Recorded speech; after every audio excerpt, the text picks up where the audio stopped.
রোগ প্রতিরোধ ক্ষমতা এটা একটা ধরেন একটা ক্লিনিক শুধু ডাক্তার চালায় না, এটার ম্যানেজমেন্ট আছে, এখানে নার্স আছে, এটার ডাক্তার আবার অপারেশন করতে অ্যাসিস্ট্যান্ট লাগে, ওটি লাগে, ইলেকট্রিসিটি লাগে, হ্যাঁ, আবার ছুরিকাছি লাগে, আবার অ্যানেস্থেশিয়া দেওয়ার লোক লাগে, নাহলে ব্যথা পাইবেন কেটে ফেলাইলে। হ্যাঁ, তো এরকম যেমন সব কিছু একটা সুন্দর সিস্টেম, তেমনি আমার যদি মনে করেন শরীরের ভিতরে ডাক্তার কাজ করতে হলে, যেমন আপনার যদি ইনফ্লামেশন প্রদাহ বেশি থাকে তাহলে সে কাজ করতে পারবে।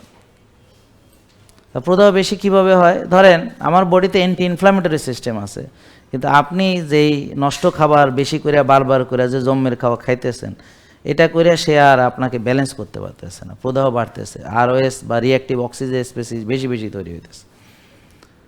Processed food, ultra processed food যদি খান, যদি বেশি খান, বারবার খান, তাহলে আরও বেশি তৈরি হবে।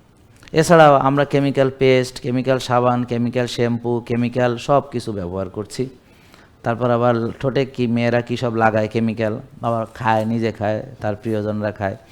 তা এগুলা যেমন মনে করেন যে এইটা কি কেমিক্যাল, তাইলে আরও মানে আর কি হলো, ওই যে মেকআপ, গেট আপ, তারপরে সুনো পাউডার থেকে শুরু করে লোশন, শ্যাম্পু, সাবান, এই জাতীয় যা আছে মাখছে, প্লাস আবার সুন্দর হইতে মাখছে। হ্যাঁ, সুন্দর কি হইতেছে জানি না, তবে স্কিনের যে 12টা বাচ্চা স্টেরয়েড দিয়া যে চামড়া পাতলা হইয়া অবস্থা যে খারাপ হইতেছে, কারো কারো ক্যান্সার পর্যন্ত হইতেছে, এইটা তো দেখতেছি।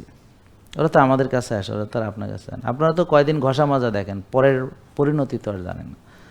যারা রেগুলার ওই যে বিভিন্ন জায়গায় কাজ করে, মেকআপ করতেই হয়, ওদের ফিউচার তো আপনারা জানেন না, বয়স বাড়ার পর তাদের কি ঘটে এটা তো আর আপনারা জানেন না।